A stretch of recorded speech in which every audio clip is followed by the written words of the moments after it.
but you never know when an emergency situation will happen. That's why the Fairfield Area Community Emergency Response Team, or CERT, is here. CERT is made up of trained volunteers ready to take care of themselves, their families, and their neighbors when disaster strikes. Through 20 hours of hands-on training led by local emergency management, members learn vital skills like disaster preparedness, fire safety, medical operations, and search and rescue. Join CERT today and be ready to make a difference when it matters most. New member CERT training will be on Saturday, January 10th and 17th, 2026. Both training days will run from 8 a.m. to 6 p.m. at the Fairfield Community Center, 61 Water Street, Fairfield, Maine. The class is limited to 20 participants and registration is required. To register, email info@fairfield-me.gov or call to 07-453-7911.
June 10th, 2025 Town Council meeting. We'll start with the Pledge of Allegiance.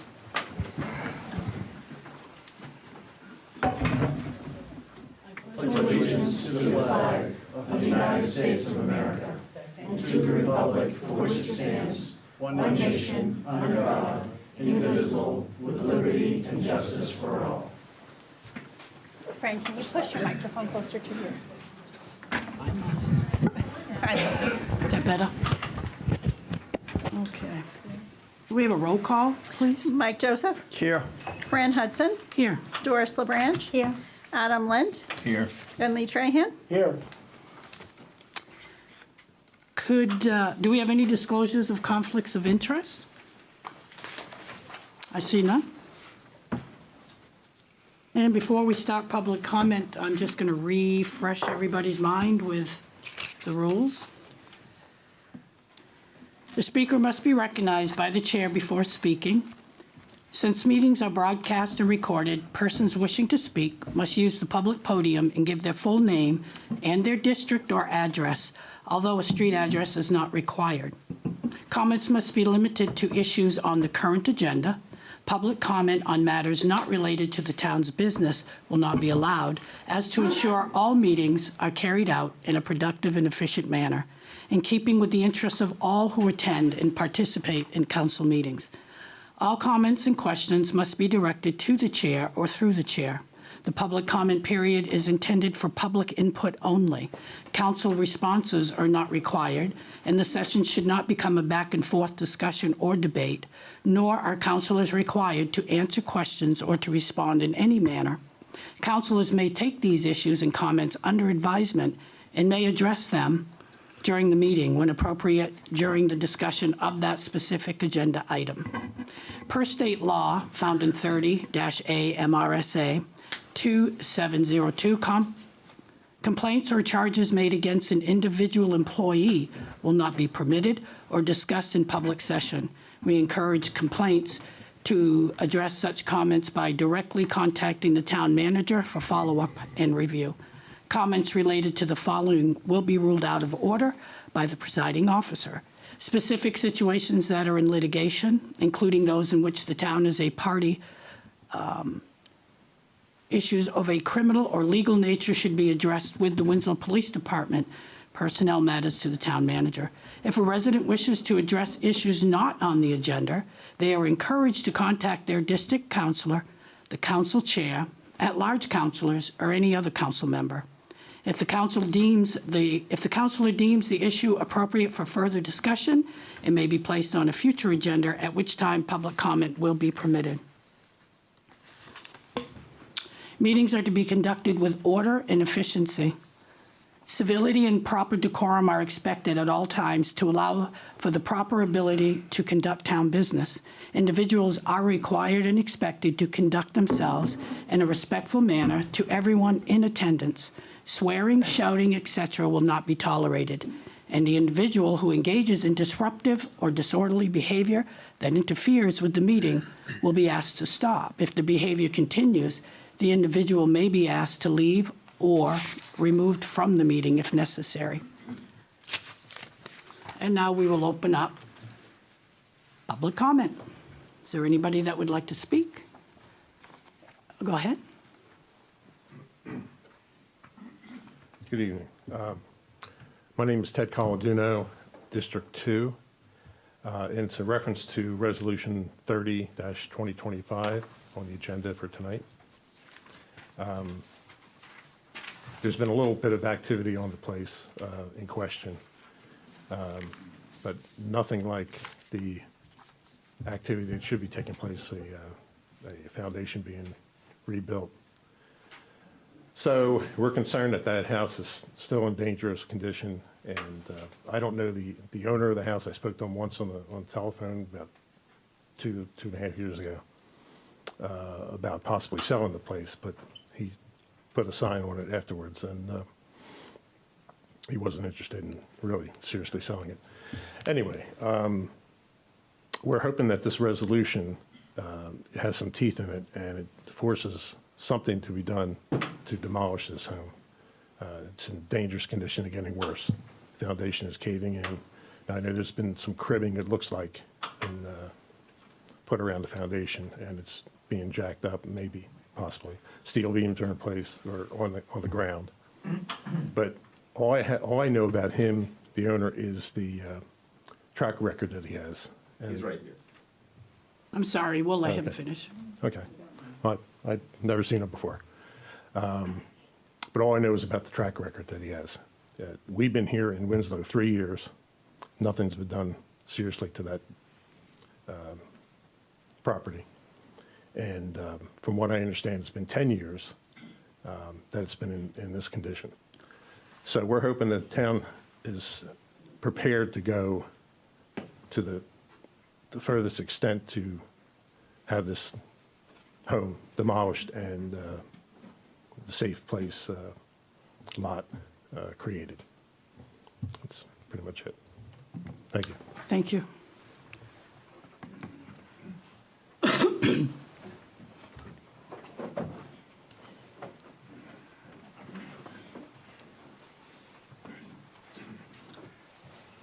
Good evening. I'm Len Poulin. I'm the owner of the house. Lenny, can I just interrupt you for a moment? Yes. This section is public comment, so you can speak for 3 minutes, but the discussion on the actual order of the public hearing is going to come in just a little bit. So if you want to speak about your public hearing, you can do it then, but you probably won't be able to do both. All right. Okay, so you'll have more time allotted if you do it during your public hearing. Sounds good. That's to Thank help you out, okay?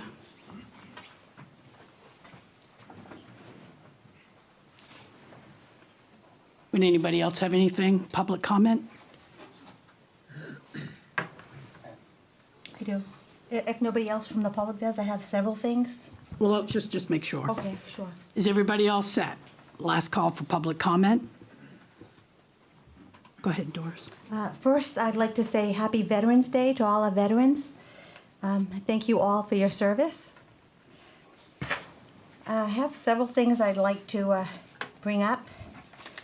The first thing is, before we move on, I'd like to take a moment to acknowledge someone whose leadership and dedication to our town truly deserves recognition. This evening, I would like to take a moment to recognize and thank our Town Council Chair, Fran Hudson, for her tireless service to both this council and the residents of Winslow. Her leadership has been steady, thoughtful, and unwavering, even in the face of challenges, criticism, and misinformation circulating on social media. Through it all, Fran has consistently demonstrated patience, strength, and professionalism, always keeping the best interests of Winslow at heart. Her commitment to doing what's right to the community truly deserves recognition and appreciation. I also want to remind our residents that we are your neighbors. Many of us have lived here for generations. We are not professional politicians, nor do we serve for recognition or financial gain. We serve because we care, because we have heart, and because we truly want to make a difference in our community. On behalf of the Winslow Town Council and our residents, I would like to extend a sincere gratitude to Fran Hudson for her steady hand, her professionalism, and her unwavering commitment to the town of Winslow. So thank you, Fran. Thank you, Doris. I also have another comment, and this is regarding unauthorized solicitation activity in the town of Winslow. I'd like to take a moment to remind our residents that the town of Winslow remains committed to transparency and accountability. In the past, there were concerns about individuals collecting funds while appearing to represent the town or one of its committees. While that matter occurred some time ago, it highlighted the need to strengthen safeguards and ensure residents are fully informed. For an official list of approved town council committees and members, please visit the Town of Winslow's website.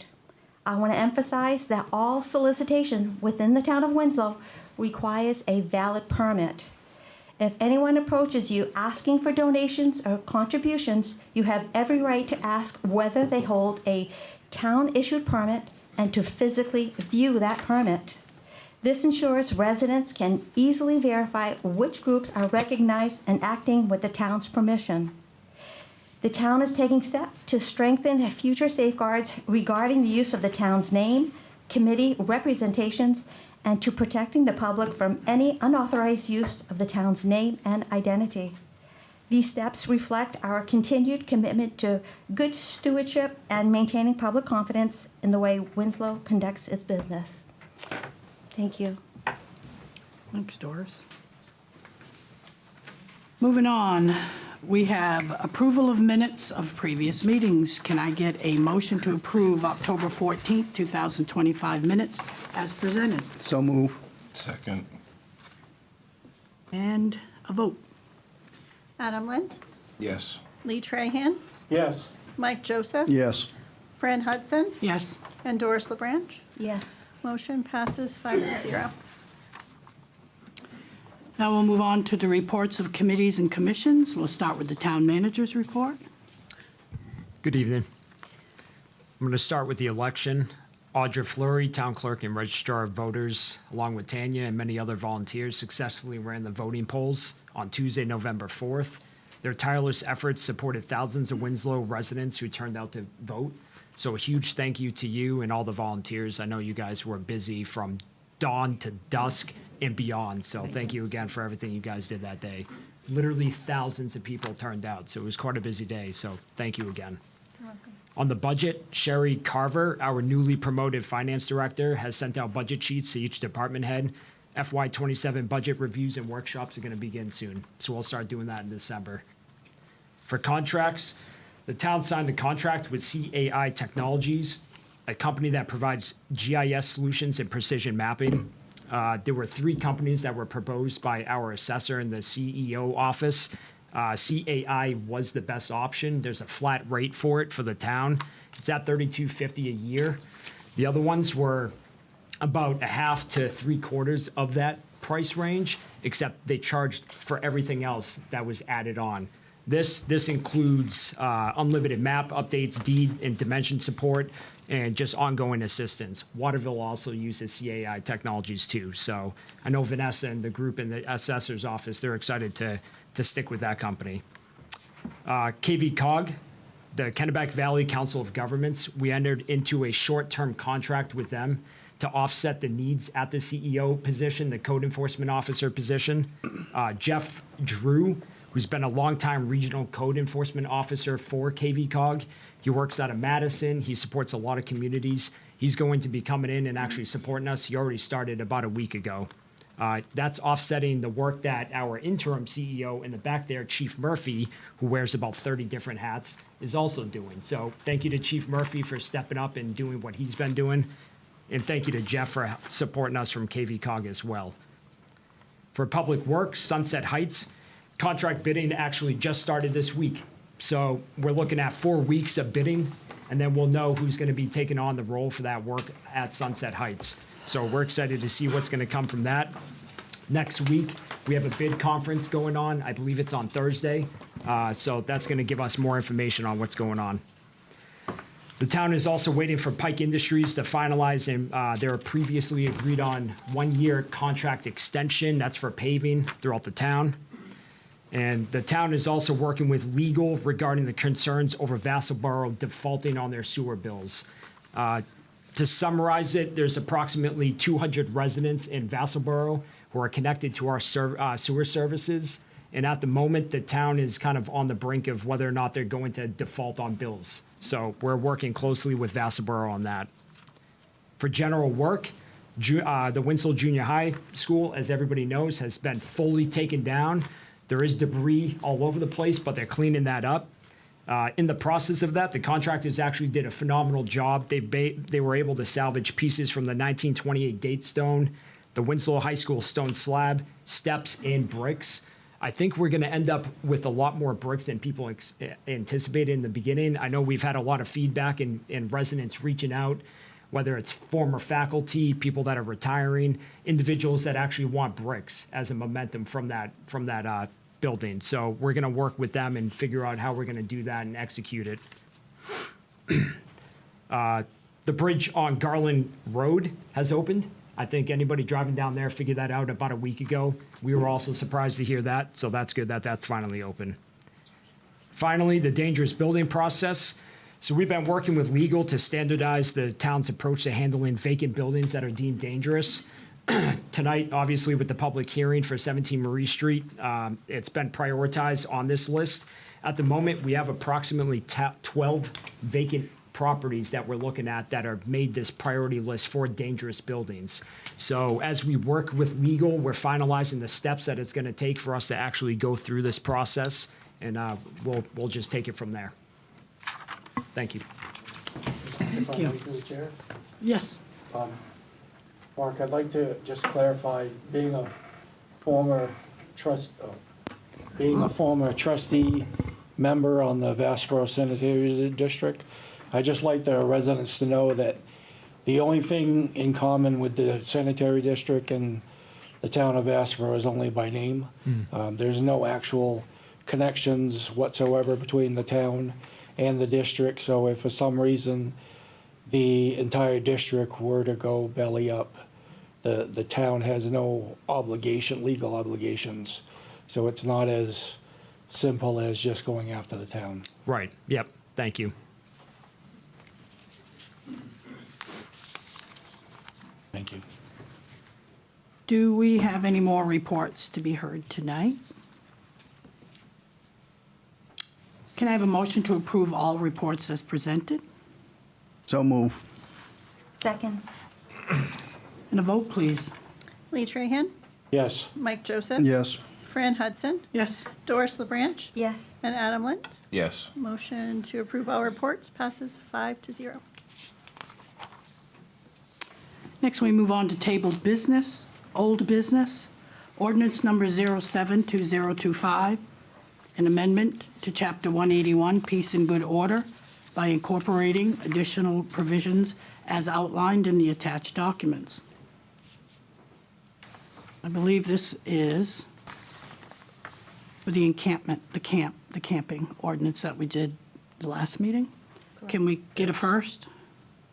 So moved. Second. Any discussion on it?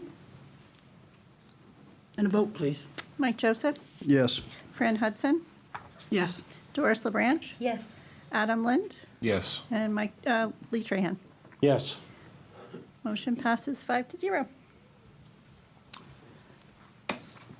Motion to accept ordinance number 082025, providing for pursuant to 22 MRS 43051, the municipal officers hereby enact the attached municipal general assistance ordinance with dependencies in this entirety. This is a second reading, so do we have a first So moved. Second. and a vote? Sorry. Doris Hudson. Not Doris. Fran Hudson. Sorry. Yes. Doris LaBranch. Yes. Adam Lind. Yes. Lee Trahan. Yes. And Mike Joseph. Yes. Okay, there we go. 5-0. Motion passes 5-0. Could I have a motion to accept order number 26-2025, the acceptance of a section of Partridge Lane as a public way within the approved Heartland Estates condominium subdivision as recorded in the Kennebec County Register of Deeds? So moved. A second. And a vote. Could I get a question? I'm on sorry, that? go ahead, discussion. Is Paul here by chance? Paul is not here. Okay. Well, all right. I'm all set. You sure? Yeah. What's your question, maybe? Well, no, I'm just wondering, I mean, as we all know by driving by that this particular project is winding down now that the solar farm is in there. I'm just wondering if the standards that the roads are being held on are still in full compliance with the town in order for us to take them over. This is just like a small portion of the road, just an addition to what was there before. Okay. If he explained everything to me and I understood it correctly. All right. When you say It's he, like was a that, small was that portion. Paul or? Paul. Okay. All right, well, if he explained it to you, I guess we're all set. Good? Yep, thank you, just making sure. No, that's fine. Can we have a vote, please? Doris LaBranch, Yes. Adam Lind, Yes. Lee Trahan, Yes. Mike Joseph. Yes. And Fran Hudson. Yes. Motion passes 5-0. Moving on to D. First off, we need a motion to amend Order 29-2025 to replace Steve Martin with the name Charles Lambert. Can we get a motion to amend? So moved. Second. Simply put, in the discussion, we're just changing the name from one person to another. And can we have a vote, please? Sure. So a motion to amend to remove Steve Martin's name to add Charles Lambert, Lee Trahan, Yes. Mike Joseph. Yes. Doris, I can't read tonight. Fran Hudson. Yes. Doris LaBranch. Yes. And Adam Lind. Yes. Motion passes 5-0. Could I please now have a motion to accept order number 29-2025, to accept it as amended? So moved. Second. And a vote, please. Mike Joseph. Yes. Fran Hudson. Yes. Doris LaBranch. Yes. Adam Lind. Yes. And Lee Trahan. Yes. Motion to approve as amended passes 5-0. And order number 302025, the abatement of personal property taxes on accounts that have been deemed out of business or the tax collector has determined that the collection costs would be greater than the taxes to be collected. Do I have a first? So moved. Second. And a vote? Question? Go ahead, I'm sorry. Yeah, just a quick question. Is it possible for Mark or somebody to maybe send the counselors an email, a list of all those? They are attached to your agenda. Oh, okay. I don't know how I missed it, but, They're in the- one of your attachments. It's in okay. the PDF, yep. Thank you. Okay, and I'm sorry, can we have a vote? Sure. Fran Hudson, Yes. Doris LaBranch, Yes. Adam Lind, Yes. Lee Trahan, Yes. and Mike Joseph. Yes. Motion passes 5-0. Moving on to order number 31-2025. Authorization is granted for the town manager to sign a contract with Go-To Communications Incorporation for the implementation of a new phone system, which will include service support. The total amount for the contract is $13,229.51, with monthly fees of $652.33. This contract is intended to last for a period of 36 months and aims to enhance communication capabilities within the town. Do I have a first? So move. Second. Any discussion? Could we have a vote, please? Doris LeBranch, Yes. Adam Lind, Yes. Lee Trahan, Yes. Mike Joseph. Yes. And Fran Hudson. Yes. Motion passes 5-0. Moving on to new business. Order number 32-2025, authorization for the town manager to enter into a mutual aid agreement with the city of Waterville, providing mutual response for fire, EMS departments, and other municipalities. Do I have a, thank you. First. Second. And discussion? Is everybody aware of what this is? It's an agreement with Waterville for us to respond. When Waterville can't handle their calls, then we would go to help them, vice versa. If we need help, Waterville will come to us. This is what this really comes down to, because we've always had mutual aid, is the fact that now when they call 911 in Waterville and they don't have a ambulance to respond, they first will call Winslow to go rather than another ambulance service, which puts us on the top to respond, and the same with Waterville. So that's the difference between the way mutual aid has always worked and the new way we now want to do it, and it's an actual agreement, so that's a good thing for the town and for Waterville. If I may, do we happen to know roughly how many calls that other agencies might? I happen to have watched the town meeting from Waterville when this came up, and here's an example, and I'm going to say the number, and I hope I'm not wrong, but an example that they gave was they called 35 times for help and aid, and they, I think, only, the other ambulance, the one that everybody's used to, only responded very, very few times. They were unable to respond. Go ahead, I'm sorry, Mike. So, At the podium, please. yes, I'm going. So it was us. We called 50 times for mutual aid from an ambulance service, and they said no 37 times. So that is we called 50, they said no 37, so over 75% of the time they said no. So by land location, who's closer gives us the right just to, instead of having to go through anybody else, we can choose who we want, who deems closer. We have agreements for fire, but nothing where EMS is still new for us transporting within the last 3 years. Nobody actually has any written mutual aid agreements with anybody, and we're just trying to get that done. That's all it is. Through the chair. Go ahead. Mike, I have a question. Now, is Fairfield ambulance now going, or is it still being? I have no idea, No so I idea. can't comment So on there's that. there's no communication as far as helping them and helping us as well? I'm sure once whatever they decide to do, if they do decide, then we will do the mutual aid agreement with them as well. All right, thank you, Mike. Okay? Yep. Any other discussion, questions? Can I have a vote?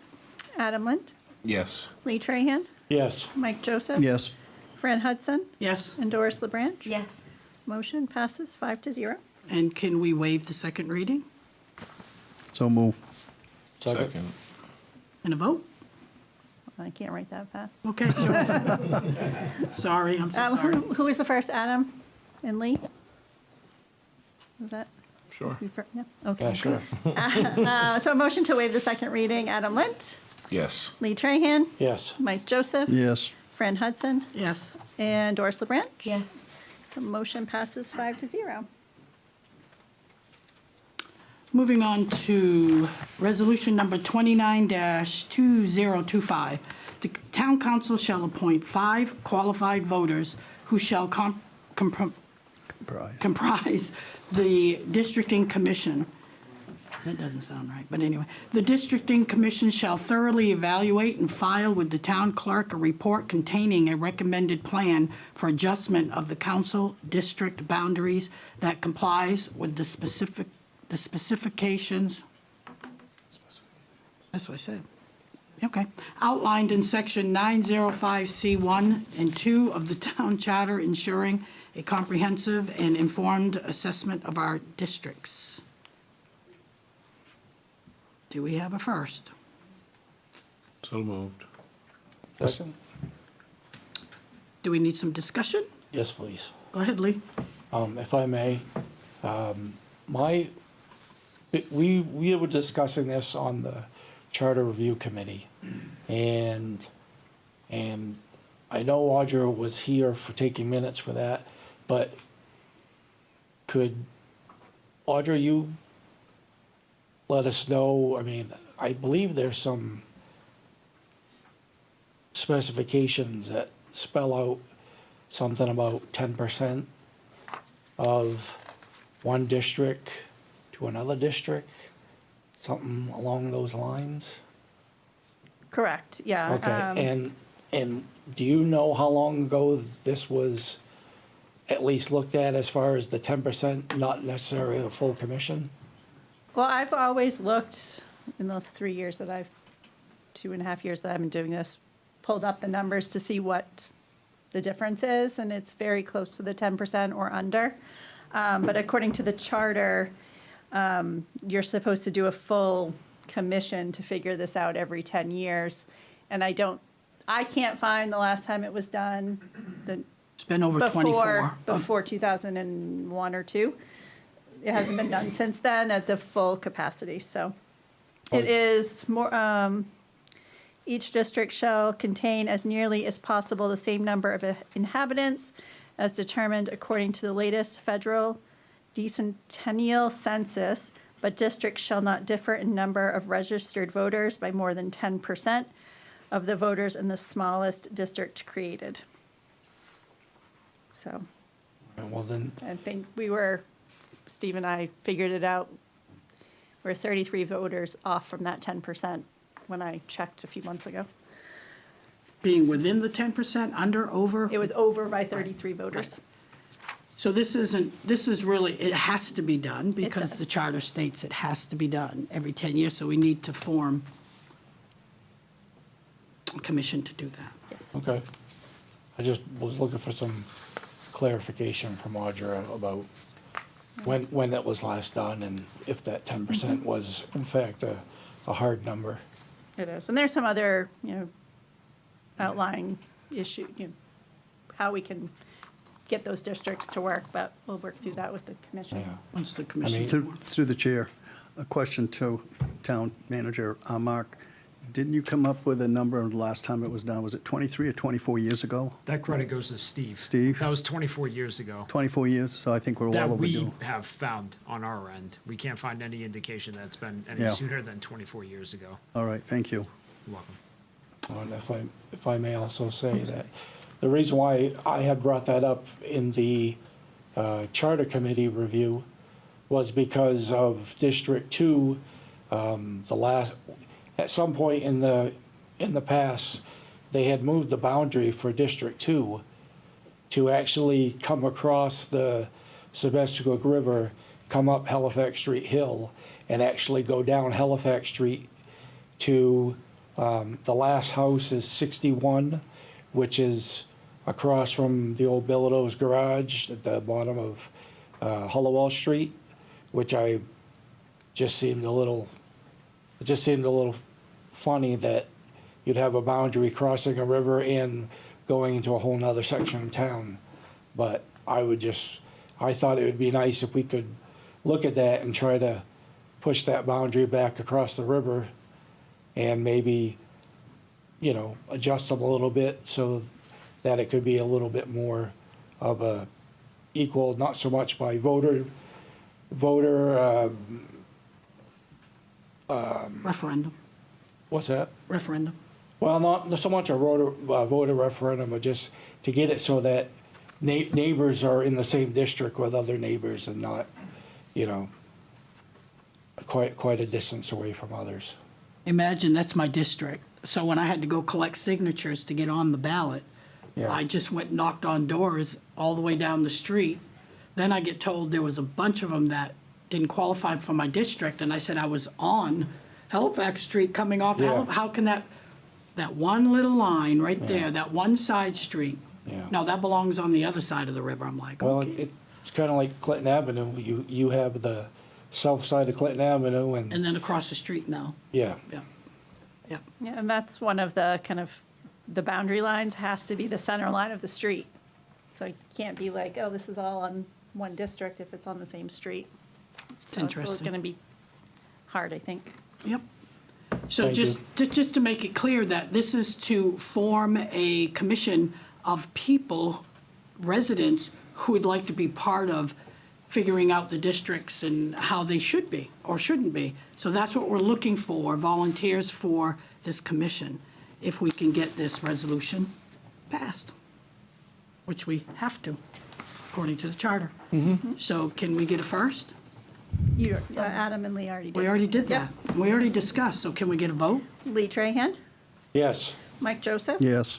Fran Hudson, Yes. Doris LeBranch. Yes. And Adam Lind. Yes.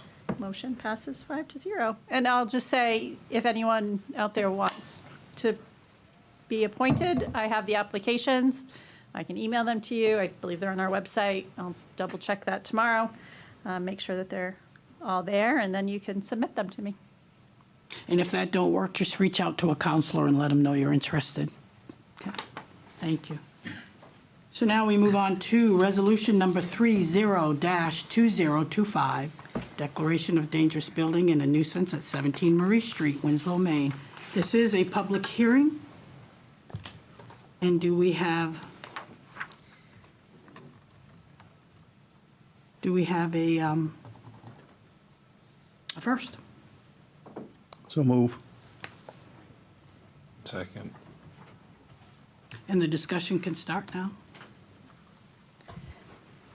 Now, Fran, am I keeping track of time? Or, I'm going to allow the owner of the property a little leniency. I think this is a pretty important thing. Yep. And he should I'm be. the owner's attorney too, Tom Ferris from Ferris, Gurney, Grant, and Crook across the river. I may have some comments after Mr. Coolin has finished. You will be limited to the 10 minutes, though. I'm sorry, 3 minutes. It's not 10. Well, good evening. It's all 3 minutes now. I'm sorry, Lenny. Go I was ahead. just going to say good evening, ladies and gentlemen, and Mike. I've had 4 business days' notice to this meeting.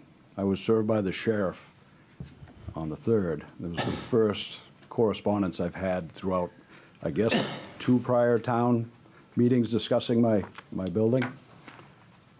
So you'll have to forgive me for not being very well prepared. But I can answer some questions. I would like to say a few things that kind of are pertinent.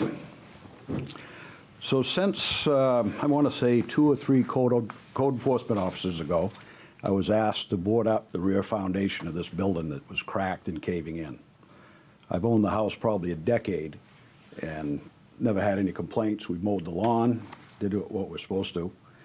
And then I drive by one time, a couple years ago, and the town had boarded up every window of the house, every door, windows that were not broken. They'd boarded up the garage. It made a very large, I would say, an eyesore to the neighborhood.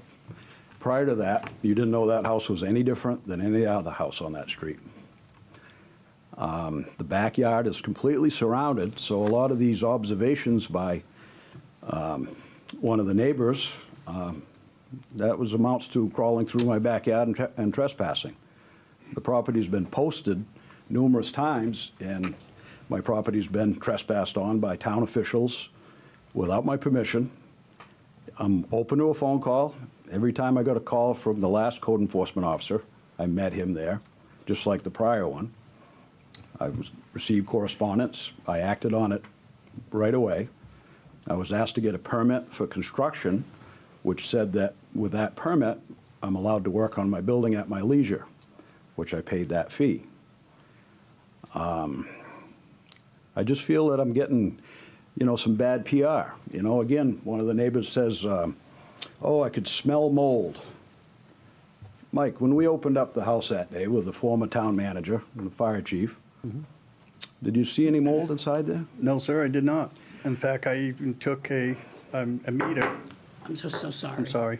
You're gonna Okay. have your chance to speak, and then we'll all address your issues, okay? You'll have to forgive me, I'm not No, very, you're fine. very versed in this You're environment. fine. So anyways, there was no mold, there was no water intrusion, there was no rot. So the house has a bad foundation. The rest of the incident, they accused me the roof had a 10-foot hole in it or something. A complete false statement. There was no holes in the roof whatsoever. The only damage was one of the eaves was broken where a branch had hit it before. No water coming in, nothing bad like that. There's comments about, the people complaining a couple doors down says, oh, I've got rats in my yard, meaning their yard. I've never had any complaints about rats on my property. And last I knew, rats prefer places where there's food or trash cans or dog feces or cat feces and water. And my house does not provide any of those services. So another false statement. The same neighbor made a statement that, oh, asbestos siding. No, for a guy that said he's a former contractor that wanted to buy my house but didn't put his money where his mouth was, he made a statement about tin siding. So all of these things are ending up in the record, and again, I'm getting beat up for it. I look like a bad property owner, and some of these facts aren't true. The house has been supported 3 times the support that it needs. It's not going anywhere. When the foundation had fallen in and it sat for 10 years, the house was still square. But we're making steps to try to amend it. I don't have unlimited cash to say, oh, let's go throw 20 grand at it this week. But in the past couple of years, I spent in excess of $10,000 in labor cleaning things up. So I'm making an effort to take care of it. But I don't believe that I should get beat up by pretty much one person that doesn't like it. That's not legal. I've got statements in here that said, oh, the cribbing is not there, or the jacks are not there, which they are. And that person has no qualification, no engineering background. I appreciate when with limited help, people trying to pitch in, but I don't want that on the record that my building is not something that it's not from somebody that's not qualified to make that statement. I've taken actions, voluntary compliance, since Garrett, the former code guy, asked me to last summer.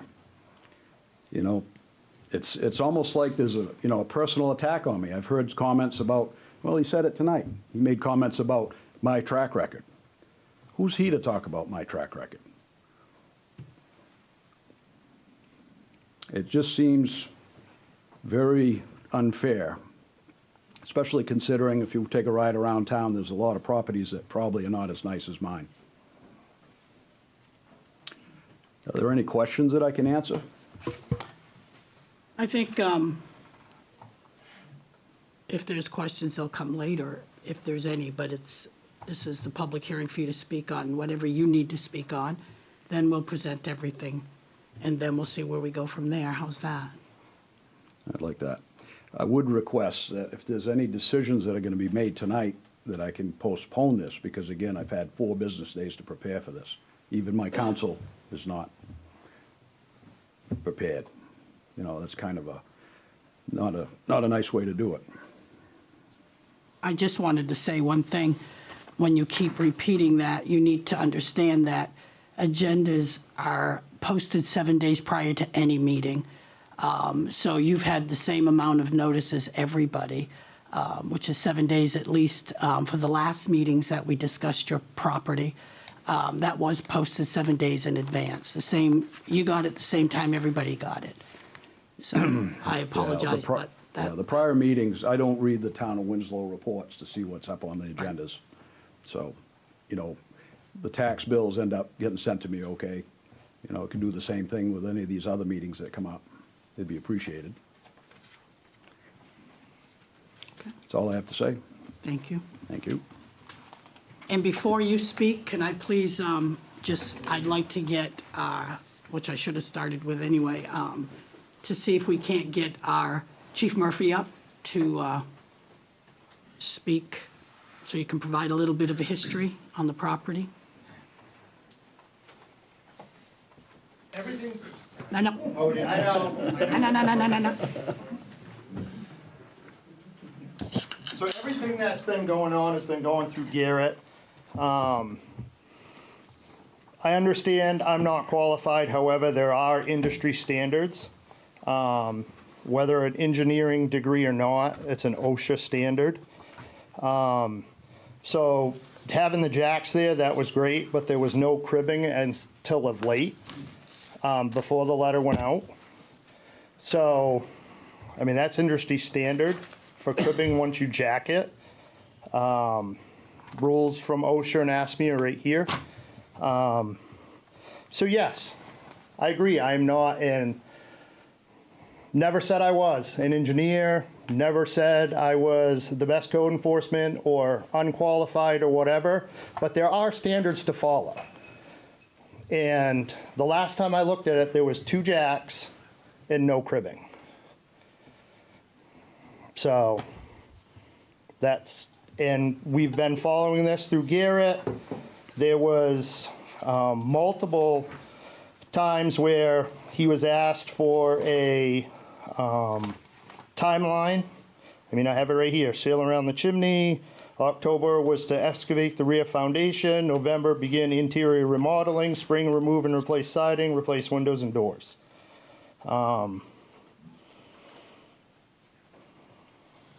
And then it says, please understand the main Marie project is being worked on at LPI scheduled income, generating customer comments, which is necessary to pay bills, employees, and tax obligations. Thank you for consideration. That's from him. So to sit up there, and I understand he feels like he's getting beat up, but I'm only doing what I was asked to do through the town, and what I had was presented to me from the last code enforcement person. That's what I'm going off from. And as of yet, as until recently, it just, the cribbing just got put underneath there. It was not underneath there when I checked it. So. Through the chair. And he is, and he is right. When we went in, I went in with you, there was no mold. There was no rat feces or anything like that. There was no hole, which I kept looking for a hole. Actually, I asked you, because you asked me what I was doing, kept walking back and forth in the hallway, because I was looking for a hole. Couldn't find a hole. I had to ask Garrett to point me out where this hole was supposed to be. There's no hole. I think most everybody's issue is the 2 jacks and no cribbing was the biggest thing. I'm not here to, make anybody uncomfortable or get into any type of gripe contest or whatever. It's just, we need to get something going. I get your plight. I've known you for years, Lenny. Never had anything bad to say about you. So, it was, at the time when I was asked to look at it, it had no cribbing. It does now. Perfect. So. Through the chair. Thank you, Mike. But when we went up there to take a look at it, I crawled up in the attic. Yeah. And there was a separation, which I think I took a picture and I showed it to you. There's a separation from the chimney, which the separation was probably 18 inches by maybe 10 inches wide, which water did come through there. There was some water there. But to find mold, no, I did not find any mold there. No, we didn't. I took a meter. I checked it all. In fact, there wasn't enough water there to bother anything. I found moisture in the front left corner of the house that was in the wall. There was water coming through there, but nothing that I saw that was mold. They could have had some mold behind the sheetrock because it might have gone between the walls. I also took pictures of the upstairs. And no, I did not see rat feces, but I did see mice feces, but that can be happening anyway. But I also found some other feces about the size of a dog up there. and I took pictures of it. This is the things and I saw where it gnawed on some carpet pad, rubber pad upstairs. These are the things I visualized, and I also took pictures of as well. I also saw downstairs, when I went downstairs, I saw the foundation had moved, oh my God, separated in about 4 pieces, if I'm not mistaken. Lenny could probably verify that. It's about 4 pieces in the front of the foundation of the house. I have pictures there that is cracked in 4 separate pieces right now, plus it's separated from the sides. So the foundation, at first, Lenny and I had spoken about it, that it wasn't feasible to fix it or epoxy it, and he knew that it was gonna have to have a new foundation there. That was the only way they had to do it. And before they could fix the roof, we had spoke about this before, before they could fix the roof or anything else, they had to crib it and they had to replace the foundation. But then I think, if I'm not mistaken, this was supposed to have been done back, I think, by October 26th? So according to everything that I got from Garrett, was, from what Garrett had given me, and I'm guessing, was this from you, Lenny? Do you want to look at that? That was mine. That was yours? Okay. So it said September was seal around the chimney, repair the 18 by 36 section damaged eave, which was, we were all looking for the hole, and it ended up not being a hole, it just a dent. Replace the front and side steps, replace the rear kitchen window. October was excavate rear foundation, install positive drain, existing case basin as discussed with the Winslow Public Work Director. The house will be spoted with the foundation is repaired and replaced as necessary. The time of foundation repair is weather dependent and subject to concrete contractor availability. Good luck with that.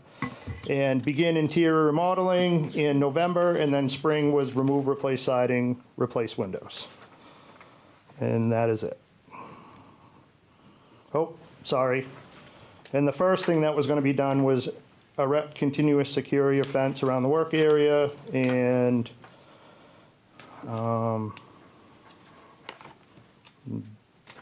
that was it. And it was signed by Garrett. You did put, the signs are up, right? Authorized personnel only, because there was one. Nothing about authorized personnel, just no trespass. Okay, all right, Everything on that list has been done. okay, Everything that you just read has been completed. okay. Through the chair. Mike, what kind of fencing do we have up there? I believe it's like the plastic snow fence, like. Is that what's recommended? Or shouldn't it be a chain link fencing? So according to 9925, notice to correct, it says rigid construction fence and chain link panel fence are equivalent. And then it just goes into inspection by, and then we did do the council meeting, was, I believe that was in August, right? When we all Yes. met together? Yes, it was. I believe it. I don't remember even what month it was. It's been it went quick. It was right after the August town council meeting. So, okay, so it was in August then. Yes. All right. May I speak? No, we're going to finish up here first, okay, because you had your time. So now we're going to do this, and then we'll get back afterwards. We'll get back on track. The other question I had for you, Mike, you said there's cribbing there now. What kind of cribbing are we talking about? Are we talking I about, don't know. I haven't got a chance to they take a look at it? take a look at it because you still need his permission to go and look at it. Okay. Through myself, I'd like to speak for a few minutes. I am so far removed from repairing this building. I have seen personally this home in this disrepair for well over 10 years. It's been vacant. There's never been a vacant property permit. That's legal. You're supposed to have one every year. Never has he ever gotten one, I don't believe. And secondly, it isn't about what can be fixed or what can't be fixed, in my opinion tonight. What it's about is how are we as a town now going to make sure it gets fixed? We've been dealing with it. You first got this building boarded up 3 years ago. You did nothing since the town took it upon themselves to deem it unsafe by boarding it up. You can't just do that. You do that to make it safe for everybody. So it's been boarded up for 3 years, the foundation crumbling, and nothing, not even a nail has been hammered on that house. The residents have come forward so many times, they even got a petition now. And I know for a fact that I have gone on their behalf, and it's not my district, to try to get something done with the last 3 town managers. And the town has just been closing their eyes to it. It's not to attack you. It is to try to make it safe for everybody around you. This started in July, the very first meeting with the code enforcement, and I'm going to say it was me that brought it to him, because nothing has been done with this property. It was on 7/7, the vacant building permit inspection first came forth. It wouldn't pass in July.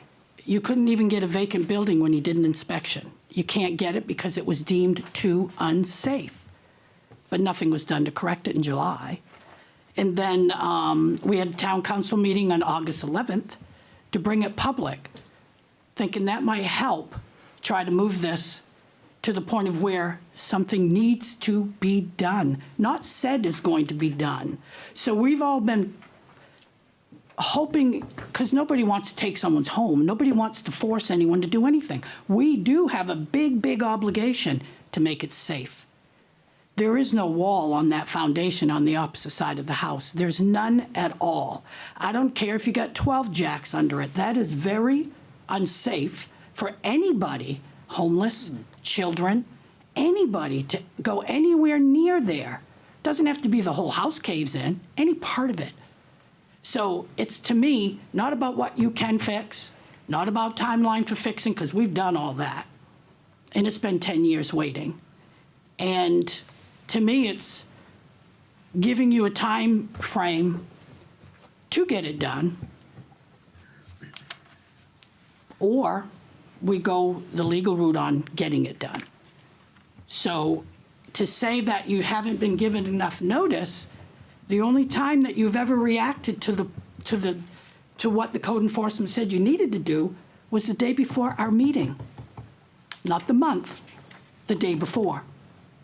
The day before the meeting, you put a bulldozer in the yard. The day before the meeting, you put an orange fence up. You can't put a Band-Aid and think that we're just gonna keep putting Band-Aids. It's gotta be taken care of the right way in the best interest of the people and everybody around there. Not just because it doesn't look good. For me, it's all about safety right now. That's it. That's all I'm concerned with, safety. And if that means you can't fix it, something needs to be done to make it safe. And that's where I'm gonna go forward with it. That's my discussion. Anybody have anything else?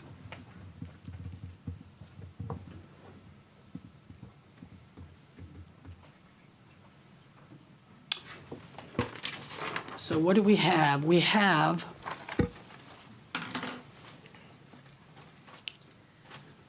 an order of a resolution. Do we read that now? Am I gonna have a chance? Oh, I'm so sorry. Forgive me. Yes, of course you can. So I have just a couple of things. I won't take up 3 minutes, I don't think, but I have serious, I'll get up here first. I have serious concerns just about the way the notice came down. And again, the notice was served on Mr. Poulin on October 3rd. Again, not enough time. I don't know if that passes any form of due process notice requirement that you've had. I'm also a little bit perplexed that this has come up in town meetings without any notice to the homeowner. And I don't know if that's a situation which is normal for the town of Winslow. I would think that maybe if we were going to be talking about someone's property, that a notice would at least be sent to the owner of the property.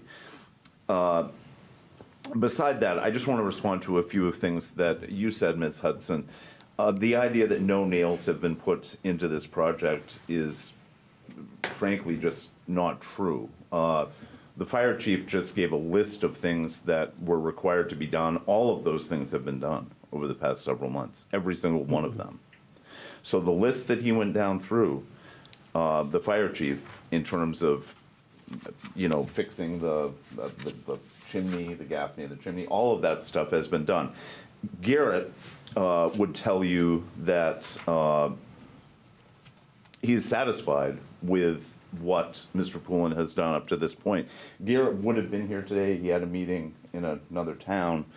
But he would tell you that Mr. Poulin has done everything that he has asked Mr. Poulin to do thus far. So that's where we are in terms of, sort of respectful disagreement with what the chair has apparently either heard or been told. I also have very serious and grave concerns that some of the things that, the individual that is the main complainant here, who wanted to buy the property and may still want to buy the property, I think we've tended to put a lot of stock into what his allegations are, rats, holes in walls, all these other things, mold, none of which were true. None of which were true. So I hope everyone on this board takes that into consideration. This individual, as far as I know, has never been inside this property, not one time. So how he could have come up with these wild accusations is unknown to me, but we'll get to the bottom of it eventually. Thank you. I just want to point it out so that the gentleman sitting here is not being taken the total brunt of, he's the one that brought this forward. There's, I believe, 33 people from that area that have signed a petition. It is not just the people that are sitting here this evening. And just so people don't kind of give him that look of, it's him. You need to understand there's 33 people that signed a petition for this. I'm sorry, did you want to speak? Sure. Do I get to go up? Sure. My name's Cody Dowdy. I live on 18 Robert Street. I was one of the folks that signed the petition. I lived in Winslow my whole life, except for a few years. I lived in Jay for a job. One of the things I've noticed for the whole 2 years I've lived there is obviously that house. To say that it's closed in enough where no one can see it from the backyard is not true. I have people that come over to my house all the time. First thing they notice is the house in the backyard. Foundation is obviously a huge safety issue. I've had contractors that came and worked on my house that made a note that they would not feel safe going near that house. Whether that's their opinion or fact, I don't know. But I have kids. The neighborhood is filled with kids. Kids don't just sit at home. They don't just sit on their own property and they like to ride bikes. They like to, raise your hand if you've ever played hide and seek before in your life.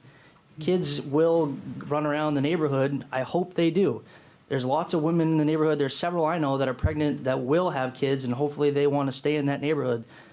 The last thing I would want is for my kid to wander off with some friends when he grows up playing hide and seek and end up next to a property that looks like that. That would be terrifying for me as a father who wants to raise a family in Winslow. For my kid to try to crawl into a house like that to hide or to play. Yes, there's an orange fence up, but kids will find ways to go places they might not go or should not go. The property is obviously, every time we have a town meeting, a day or two before, I notice that there's people that go over, they do a little bit of work, move some dirt around, move a couple pieces of, foundation or what is it, and it's like they make almost no progress. There's more than one person who comes over in the neighborhood, who chats with me, makes comment about the property. No one in the neighborhood that I've talked to is against the property being fixed. If there's a clear plan in place for the place to be fixed, I think we would all prefer that. No one else would have to get involved.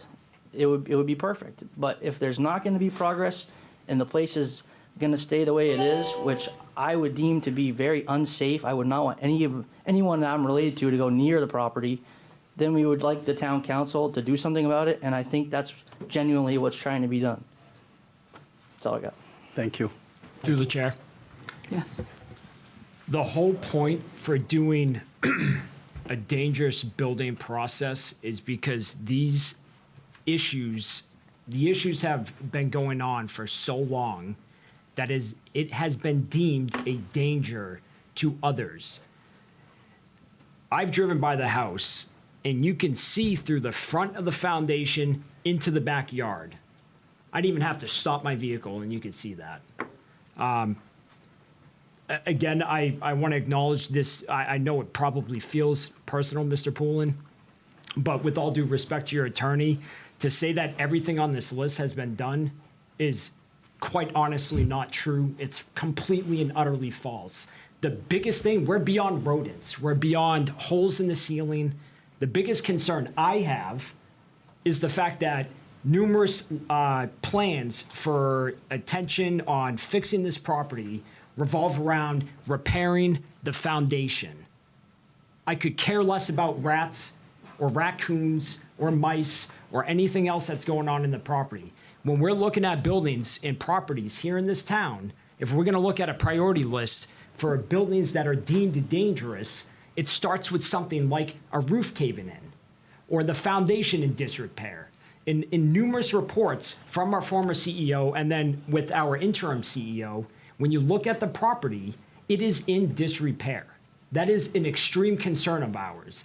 Mr. Poulin, in your letter, when you wrote to us regarding you want neighbors to come forward if they've been on your property or anything like that, to your credit, kids aren't gonna do that. I was a kid once. I think most kids at some point, you're at a rebellious age and you're going into vacant properties and you're doing silly things. I have an extreme concern in such a tight-knit community in that neighborhood that children are gonna do that. The last thing I want to hear working for this town is that a child ends up in that house and it collapses on them because they're messing with jacks or they're doing whatever they're not supposed to be doing. It's not okay, but the house is wide open to the elements and it's an extreme concern. That's why we're pursuing it. That's why we're moving forward the dangerous buildings process. And it's going to be up to the council at the end of the day to deem what steps need to be taken. Thank you. Thank you.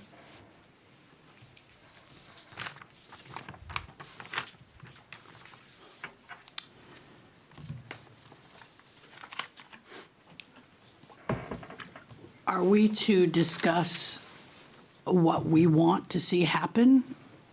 Or do we just vote on the resolution to do it? It's an order. It's an order, I'm sorry. And I Yep. think, sorry, if I might, I think we have to go through each step of that finding to get to You're that. talking about number 1 through, you're talking about those? No, I'm talking about the one I sent you this afternoon, the findings in order. This one. It's also included in the So packet. in the packet, it should be, I think, the last page in your packet. It's called the Town of Winslow Findings in Order. Okay. Did you want to lead it? Because I'm not sure. What are we doing? We're just going to read this and fill it in? Yes. So on November 10th, 2025 at 6 at the Winslow Town Hall, the town council led a hearing to determine whether the building owned by, by you at 17 Marie Street and shown on map 13, lot 67 of the current tax maps of the town of Winslow is dangerous or a nuisance within the meaning of 17 MRSA section 2851. Notice of this hearing was duly served on you as the owner and all parties in interest. The following persons were present at the hearing and testified. So we need to fill that in. So the owner of the building, Leonard Poulin Jr., correct?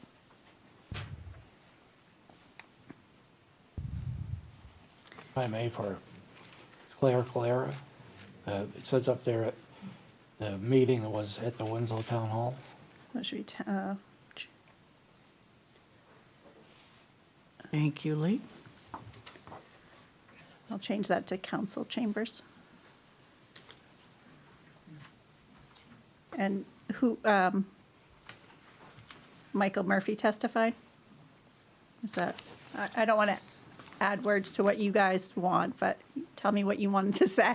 I don't understand why that has to be filled out now, but, Well, it should be, so it's in the meeting, so it will be in the minutes. right, so you're going to have it in the minutes, but if you want to fill it out now, that's fine. It's going to be a little time consuming. It will be, but we want to make sure it's right. Okay, so you had Chief Murphy? Mm-hmm. You had, Attorney Ferris. thank you, because I forgot his last name, thank you. And what was your first name, sir? It's Charles. Charles Thomas. And Mr. Poulin?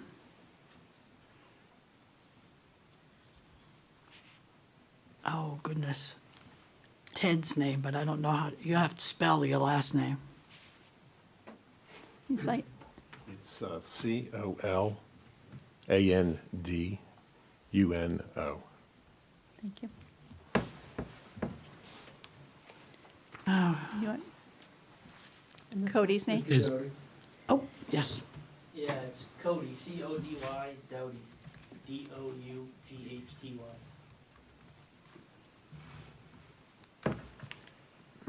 I think that was it, wasn't it? I mean, do you count the town manager? Do you count us? Or what are you doing with that? I can put, well, I mean, this is, the more information, the better. This is all new for everybody.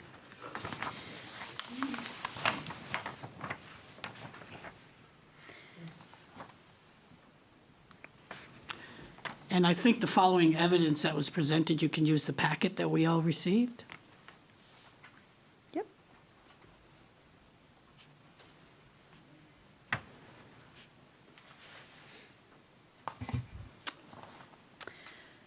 Based on testimony and evidence presented and made part of the record, the town council finds the following facts.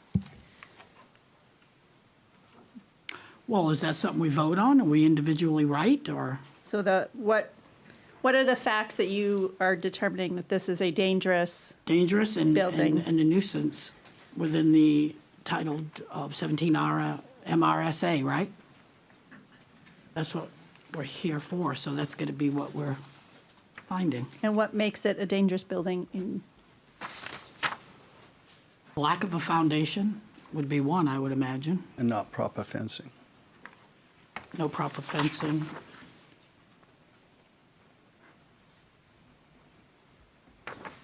The exposure to the elements, the exposure to people.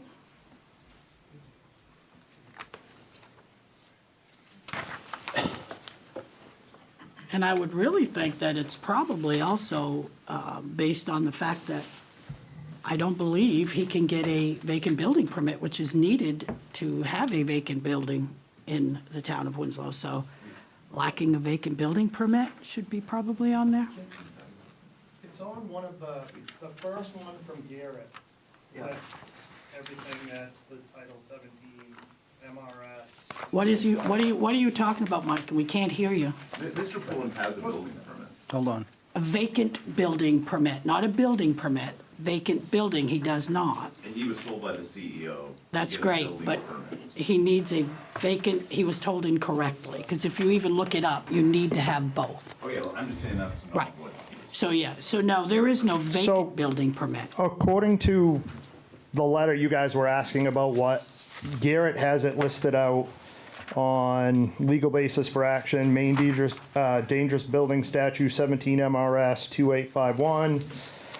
This allows municipal officers to clear a building dangerous if it's structurally unsafe or unsound, unsanitary or unfit for human habitation, a fire risk or public safety due to abandonment or disrepair.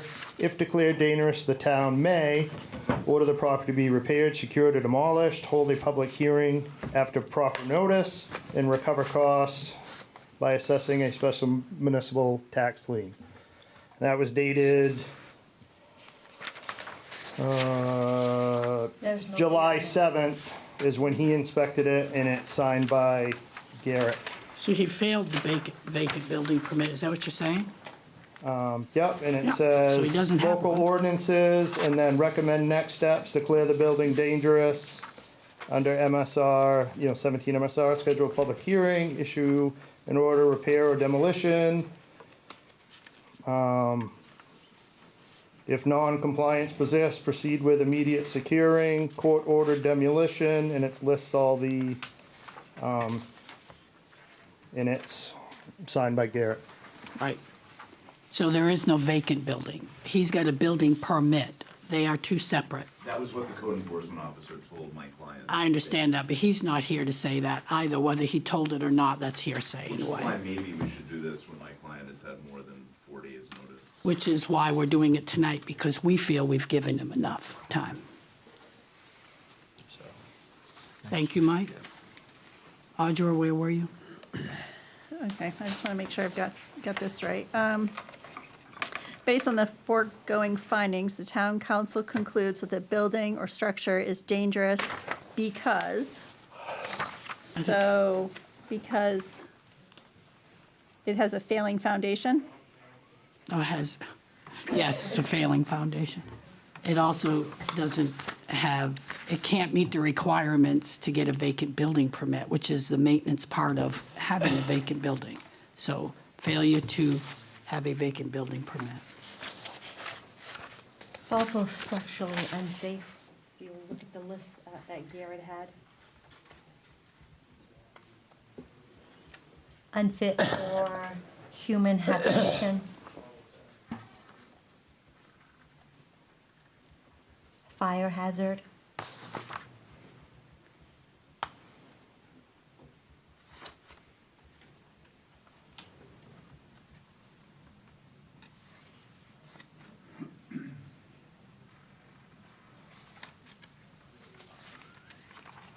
Okay. Therefore, pursuant to 17 MSRA 2851, you are hereby ordered to, Do you want me to read it? and then here's where, you know, what do you want him to do with this? So the way it was written, this is what we will agree on, or we'll change if we need to. Number one, Leonard Poulin Jr. is to file and pay for an abandoned vacant building permit and place a chain link fence around the main structure of the property within 10 days or by November 20th. Number two, complete all repairs and work to include the main structure, garage, completing the foundation repair on the main structure, fixing drainage issues, and all other work detailed in the work plan dated September 7th, 2025, within 90 days or by February 9th. Provide a biweekly report starting November 24th, 2025, of completed work to the Code Enforcement Office. Number four, if this remedial action is not completed by February 10th, 2026, the town shall demolish the house, remove the debris, and fill all holes left by such demolition. And number five, the cost of all this remedial action, service costs, and municipalities' legal fees incurred in prosecuting this action shall be paid by the owner within 30 days of the demand, or a special tax for this amount shall be assessed against the land collectible in the same manner as real estate taxes. Those are the conditions. If any, Are these conditions up for discussion? no, these are our conditions. Well, I understand that, but is it possible they could be changed? I don't think so. These are our conditions going forward. What do you guys, well, we have to approve it. We haven't approved it yet. We have to vote to approve it. Well, I understand that. It just seems like I don't think anybody could pour a foundation this time of year. You certainly can. It's just a lot more expensive. Through the chair. Yes. Again, the foundation work was supposed to start months ago. It did. And then it stopped. Correct.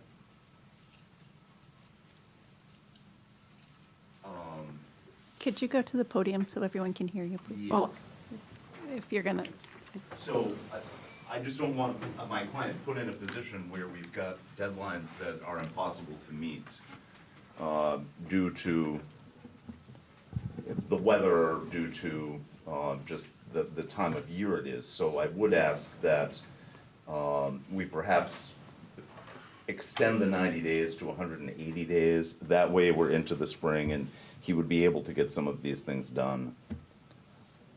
And I think if the house, if it has a chain link fence around it, I think that would alleviate a lot of the concerns that people have. So I would ask that the council consider extending the deadline for, 100% compliance with the order to something that will be reasonable just in terms of the building grades. Thank you. Again, these are the things that we're going to, as a council, vote on doing. So if you guys think there's some things, as he suggested, that needs to be changed, then now's the time to speak. My personal opinion, honestly, is we've kicked the can. So you guys, anybody have something they want to change on what we just read? I'd just like to, through the chair, I'd like to add something. Not so much on the time element. I think they've had enough time. We talked about this in August. There was deadlines that was met with the code enforcer to begin with that was supposed to be met, and it was never met. We were supposed to have the foundation cribbed. We were supposed to have, actually a new foundation. None of the things that, the items that were granted by the code enforcer, none of it was done. Now, I think they would have had plenty of time since from August on. Why do we have to go another 6 months? I can't see that happening because right now, you're saying that it can't be done now in the wintertime. Yes, it can be done because what they do is they put a product in there so it can cure. But this should have been done back in August and September. Why wasn't it done then? Do I believe that it's going to be done in another 190 days, 180 days? I don't believe it's going to happen. I think we've gone as far as we could. I think the 90 days is even better than what I thought it would have been. It was been 30 days, but it has to be done. It should be done, and I think it should be done within 90 days. I have to agree it would be 90 days. I don't know why it wasn't done beforehand when the weather was there, but it was promised and nothing was done. You also have to try to remember, it was boarded up 3 years ago because it was deemed unsafe. 3 years ago. It's worse now, of course. It just continued to get worse. So we're not just talking a couple of months. We're not talking about giving 3 more months, 6 more months. It's been at least 3 years that it's been sitting that way. We made it safe. We boarded it up. The town did. So my time limit stands. I'm good with the time. So everybody agrees the way it was written to put forth the order? So what was put out was a resolution, and we found out last minute from legal counsel that it should have been an order. So it will be amended as order number 33-2025. Is that amended tonight? Tonight, yes. And along with what Fran has read, those are the amendments that will be made. Also, number 5, the owner of the property, I was not sure if he would be here, so he did appear at the hearing. And number 1, kind of in the middle, the house is a dangerous building and the nuisance as defined in 17 MSRA, section 2851, is in need of significant repair instead of unrepairable. I just wanted to make those notes of those amendments. Through the chair, I'd like to add something. I would say the foundation is unrepairable. The house is repairable. When I went in there, I found that there was even a hardwood floor there that could actually be salvaged in there. So as far as that goes, yes, I think the house can be salvaged, but the foundation needs to be replaced. If you could get the foundation there closed in before the snow flies in the next several weeks, that would make a big difference, Lenny, because for the fact that if you have the water not going in there and it starts looking presentable, I think a lot of people would be a lot more satisfied, because right now, I think it's disvaluing the properties of adjoining properties, having a house like that in that neighborhood. Not just the danger part of it, but it's also disvaluing the property. I have a problem with that. And knowing that, we talked about this in August, and why it was not done until just this past week, That's what I'm saying. I think the house can be salvaged. There's going to be a lot of work to it, but as far as the foundation, it should have a foundation, and I don't think it should be waiting, 6 months for it, not at all.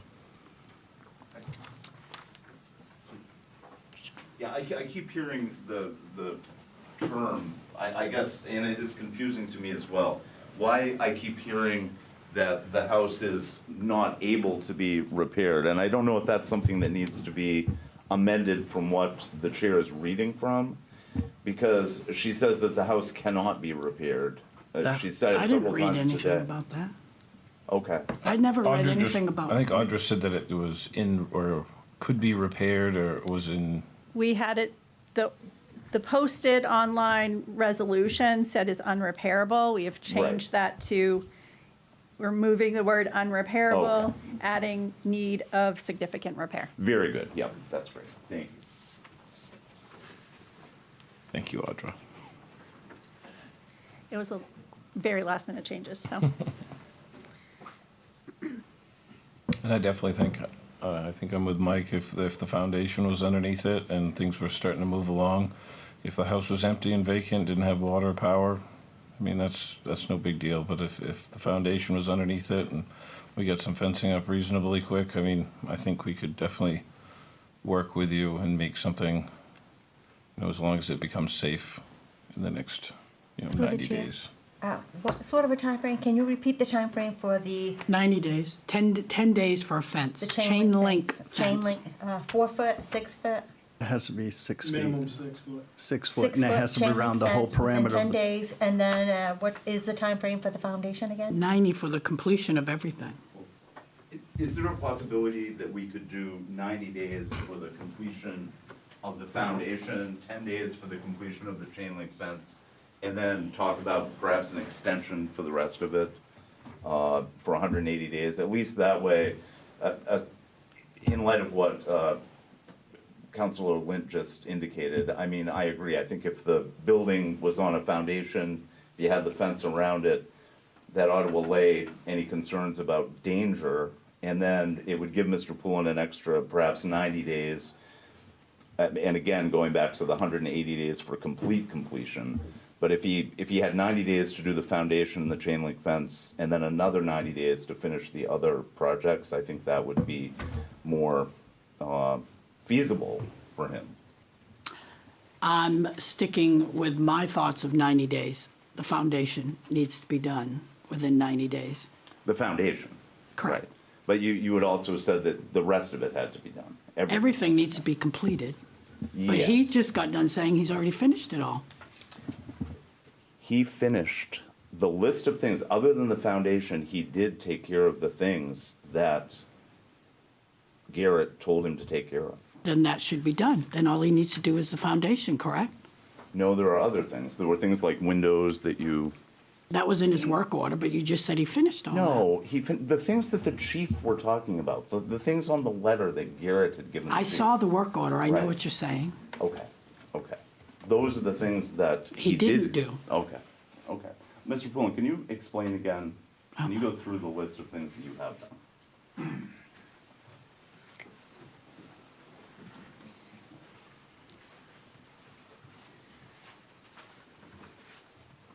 Per the request for the former code enforcement officer, we put fence around the area, the type he specified, not thousands of dollars worth of chain link fence. We excavated the rear foundation wall to remove that. That's starting the process of replacing the foundation. The term about being dangerous and all that, the council, the fire chief, the former town manager, we're all in that building. You could jump up and down, it didn't wiggle an ounce. Since that time, I've added a half a dozen. Now, the term jacks, it makes it sound like it's a temporary thing. These are commercial tripod jack stands that are rated for 30,000 pounds apiece. That'll hold that house, 3 of them. So to say that it's not safe is not correct. And again, who's saying it? Just because you feel that way, I appreciate your thoughts, but it's not, doesn't mean it's true just because you say it. I can back it up with, send an engineer over there. And when you change a foundation in a house, that's just what you do. You jack it up in the air like it is right now. All the weight is, yeah, all of the weight is supported safely by multiple tripod jack stands. As far as kids running in and out, parents ought to watch where their kids go. But in the event that they did, they could walk right in the, if they wanted to cut my fence and go past the signs, they're not going to explode. The house is not going to fall in on them, not even close. I mean, there's more danger if they go to Fort Halifax Park and fall off the edge into the river. Maybe we should fence that in. I'm trying to make this, from my point of view, some things are a little unrealistic. They're not. The danger part is being exaggerated, and that's what I'm saying. And I've done everything that I've been asked to do. As far as a vacant house permit, first time I hear of it in 10 years. Nobody's ever sent me a notice saying that. Garrett told me that I needed to fill out this construction permit and pay the fee. And he said, then I'll be all right to work on the house. It's not ready for habitation or anything like that. It shouldn't be held to that standard. It's under construction, no different than building a brand-new house. You go down the street, you see new houses going up, you see holes in the ground, foundation, open walls. Kids could walk in any one of those and get hurt. My house is no different, but I'm being held to a different standard. I've done everything I've been asked to do in a timely fashion, and this has not lasted 10 years. It was boarded up 3 years ago. Illegally, I was never notified of that. Again, why would you board up windows and things like that are perfectly, some of the windows you can't even reach that they boarded them up. That didn't make it any safer. And I asked for permission to remove those so it would look better for the neighbors. And again, prior to me having to put up all this construction fence, you would not have known that that house had any issues. So what if it has a crack in the foundation? We're replacing it. That's not against the law. It's halfway to that process. It's very expensive to do this time of year. It's not just putting calcium in the concrete, it's handling frozen ground. You got to get gravel in, you got to compact it. That's all frozen. It quadruples the effort. If we keep it secure, close it in, fence it, it'd be nice to have a little more time to get back out of the non-freezing weather.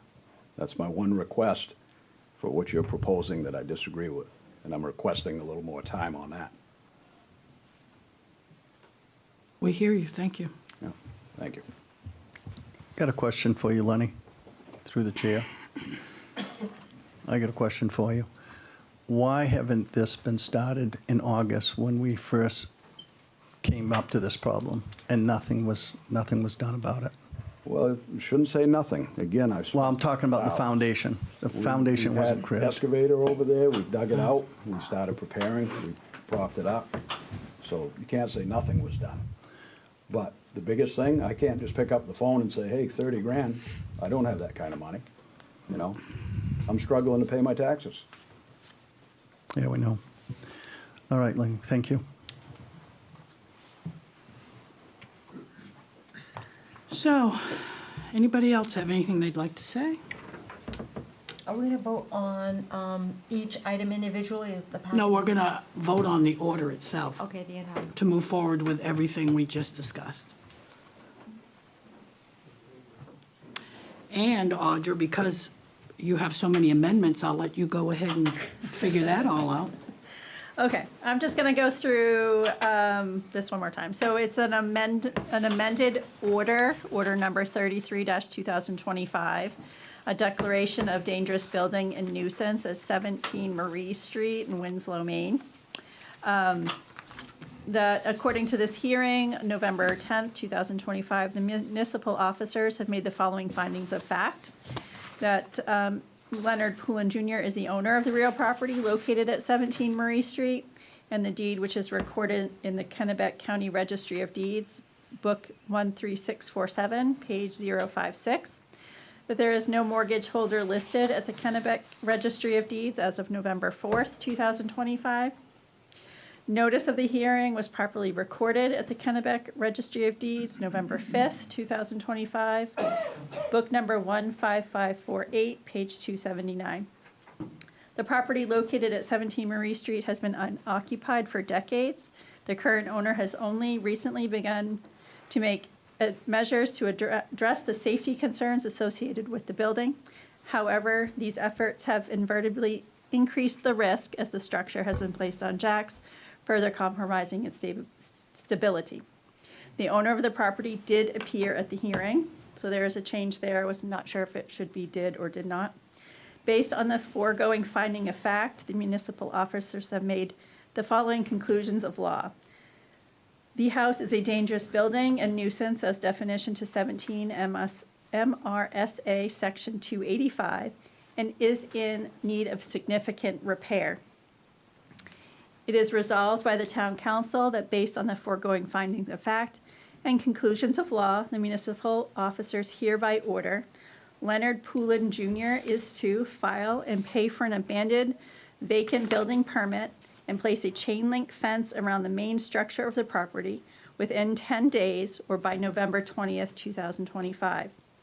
Complete all repairs and work to include the main structure, garage, completing the foundation repair on the main structure, fixing drainage issues, and all other work detailed in the work plan dated September 7th, 2025, within 90 days or by February 9th, 2026. Provide a bi-weekly report starting November 24th, 2025, as of completed work to the Code Enforcement Office. If this remedial action is not completed by February 10th of 2026, the town will demolish the house, remove the debris, and fill in the holes left by the demolition. The cost of this remedial action, service costs, and the municipality's legal fees incurred in prosecuting this action shall be paid by the owner within 30 days of the demand, or a special tax for this amount shall be assessed against the land collectible in the same manner as the real estate taxes. It is further resolved by the town council, any appeal of this decision must be made to Superior Court within 30 days pursuant to the provisions of the main rules of civil procedure, Rule 80B, period. So that's what you're going to vote on tonight. Are we voting on the amendment 2 first and then going into the order itself? So we're voting on, you're going to approve it as amended. And that's 30-2025? That's, it will be amended to be order number 33-2025.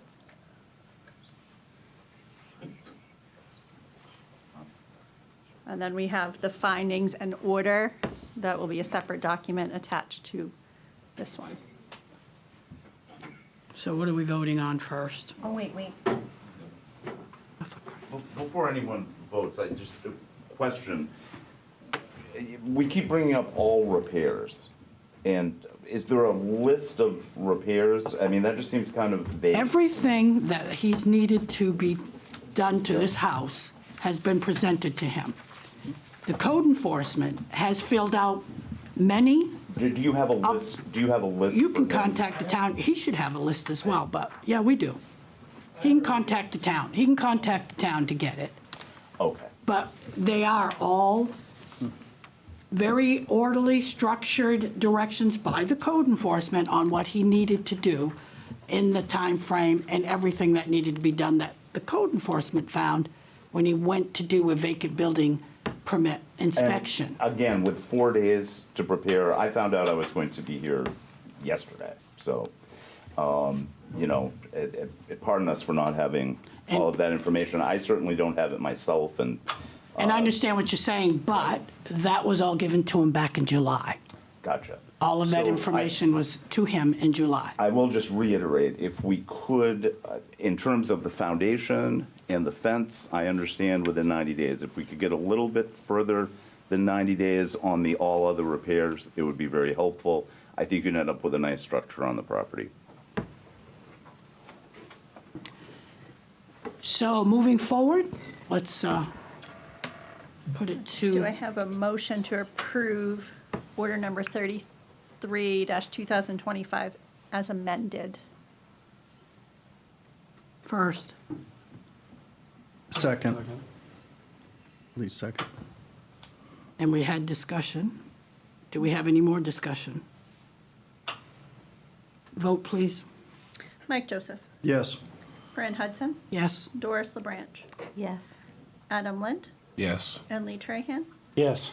Motion passes as amended, 5-0.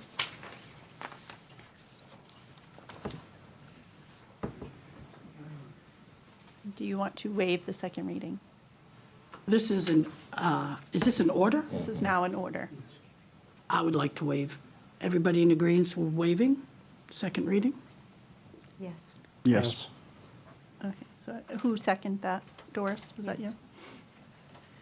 Mike Joseph, Yes. Fran Hudson, Yes. Doris LaBranch, Yes. Adam Lint, Yes. and Lee Trahan. Yes. Motion to waive the second reading passes 5-0.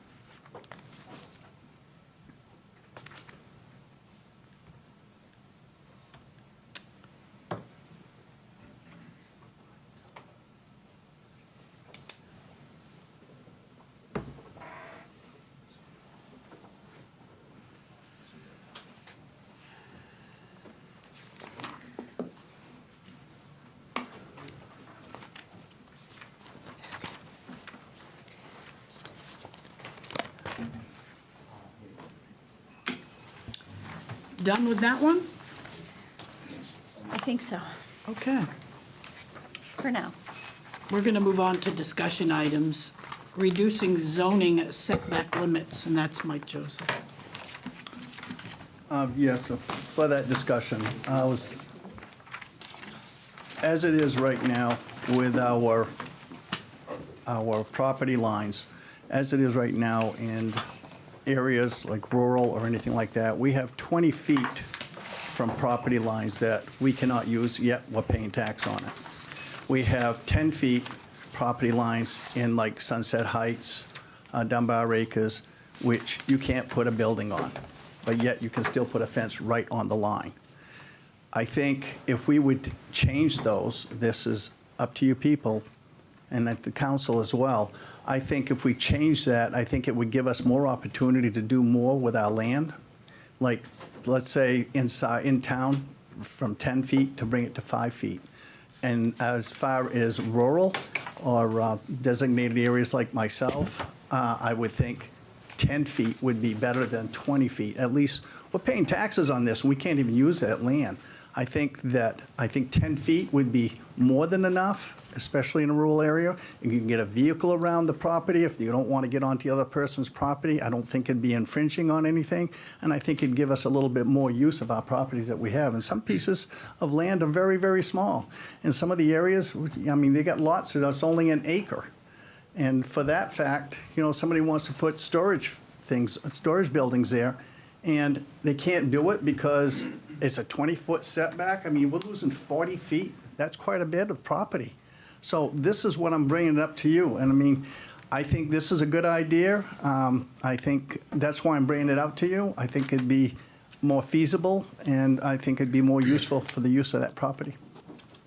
That's all I have to say. Through the chair. Just to clarify, if it's under 150 square feet, there are no setbacks. Okay. Anything under 150 square feet. Is that in a rural area? This goes across all districts. Is this? Okay.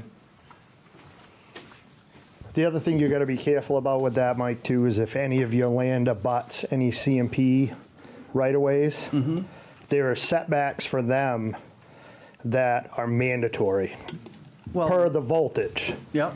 per line. That's all I'm saying. Yeah, So that's great. I'm glad you brought that up, Mike. I mean, this is something that we need to imply Right. as far as if we're going to change it. I think that would be a great thing.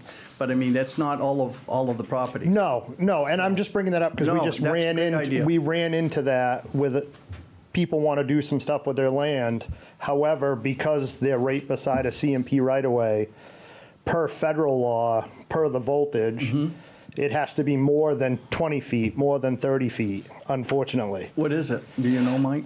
It goes by voltage, and then CMP comes out and makes that determination. Okay, so if we do bring this up to as far as changing it, I'd like to have you make sure that we know exactly where we need to be standing if a house is near that particular Right, but it goes power. by voltage. Okay. So if it's just a if it's a small power line running through, no big deal. But if it's like the ones they just replaced around the area, it's a bigger setback. Okay, if we could find that out, we could also include that in the Yep, changes. and Paul Fonjamine has the number to the CMP guy, and he'll be willing to come in and let you know That'd the be- setbacks and the voltages. That'd be great. Great, Okay. thank you, Mike. Yep. Anything else? That's it. That's it. We can make the changes as applicable too, you know, so it's not where it Not doesn't the same affect. for everybody. Right, it affects the town as a whole except for where federal or state law supersedes. Yep. Something like that, where you don't have to go into all the fine details, it would just be. That's a good point, too. Yep. Very good. Anybody else on this discussion? I think B, recommendations made by the Charter Review Committee. Lee, I think you wanted to table that? Yeah, first I'd like to.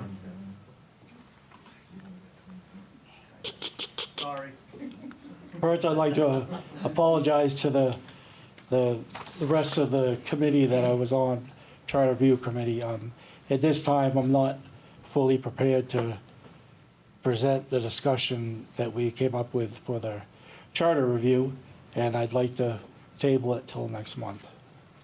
Okay. Maybe then we'll all read it.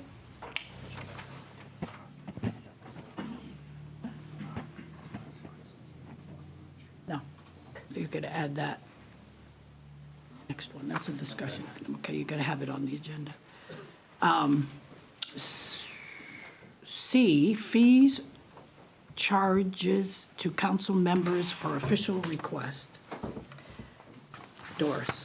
Thank you.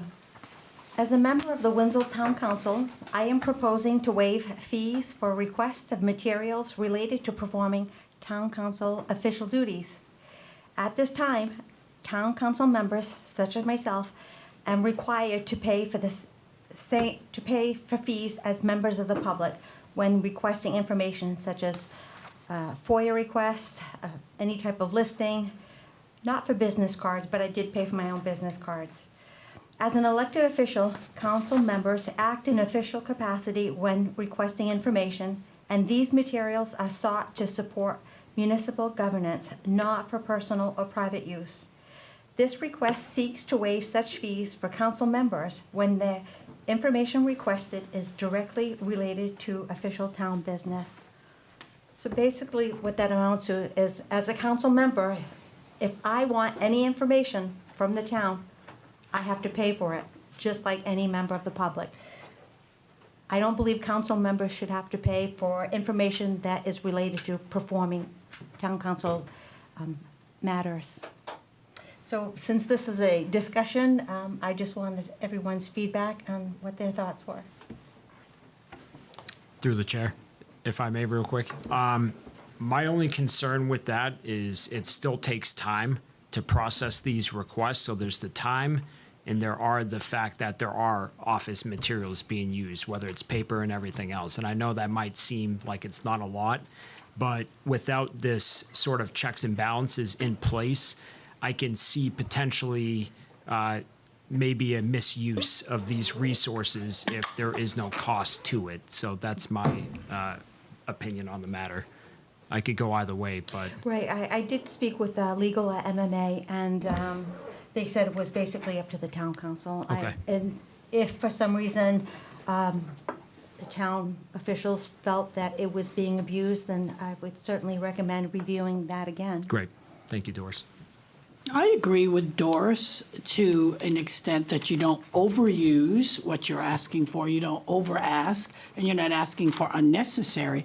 But I agree with her. If I want a list of the registered or residents in my district, I shouldn't have to pay for that. If I need it in my job capacity as their counselor, I shouldn't have to pay for that. She shouldn't, we shouldn't have to pay for that. We're doing this on our own dime, minus the $75 a month that we get paid. But any sort of packet you may need for an upcoming we do get that. But if it's a personal request to help them do their job as a counselor, I agree, we shouldn't have to pay for that. And if that means maybe we put more money in our own budget as a council budget, but then we're charging the taxpayers. So, I mean, and I understand it takes time, but it takes time for her to do stuff for you too, but you're not getting charged for it. Town business. Audra, I'm sorry, you're biting your tongue, go ahead. No, I think if you come to me and let me know what you kind of need and what you want, I think why you need it, and I can probably come up with a better reason than, a better way to do something. But when I just get a request that I want this, I don't know that it's what business it's for, because it's just a request. So if I could get a little bit more of the background to your request, or even to go through Mark, who then can pass that along to the department head that needs that, that might be helpful. And not And to it make- doesn't always, it doesn't always No, need my to be apologies. a paper request. It can be a digital request. But, if I get that background, it helps me determine exactly what you're looking for that you might not even know is there. Mark? Through the chair. To support what Audra's saying too, I think official requests anyway are supposed to go through the town manager either way. It's not supposed to go directly to any municipal employee. Absolutely, you are correct. Okay. Anytime we deal with any of the municipal employees, we go through the town manager. I got a question. Audra, what's the rule of thumb right now if somebody asks for a FOIA request or something? You had told me once it's after so many pages or so much time, then it's charged to the person? Yeah, for a FOIA request, it's a 2 hours, your first 2 hours are free. And then after that, it is $20 or $25 per hour of compiling. So if you're looking for, emails for the last 3 years, I get to compile it, and then I have to go through it and still pick out the pertinent information. So it is. Where's that money time- going? The $25 an hour? It's going into the miscellaneous account at this point. But if I'm just getting a FOIA request from you, that doesn't say to me that this is official business. Right. I get it. You have to explain what you That's want. the concept So- behind it. Sure, I understand. So can we agree that as a town council, if we make a request, we place it through Mark and let Mark, the town manager, decide? I already knew that, Doris. I think that's what we ought Because when I to do. spoke with legal, they said it's up to the council. It's up to the council whether we pay for it or not. Right. That is true. But when you make a request, with any request of Right. any staff member, you should go through the town manager. Yeah, absolutely. Yeah. And we'll just look to put a little more money in the budget. Any other discussion?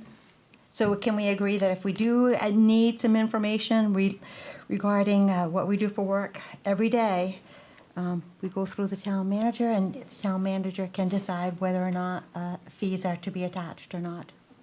That's defeating your whole purpose of your discussion, isn't it? You Well, no, just said because it's the I was council. paying every single time I made a request. I was paying out of pocket every time I made a request. And I request information so that I can be more informed and make a better decision on what we do I every understand single too, month. I understand, but I think that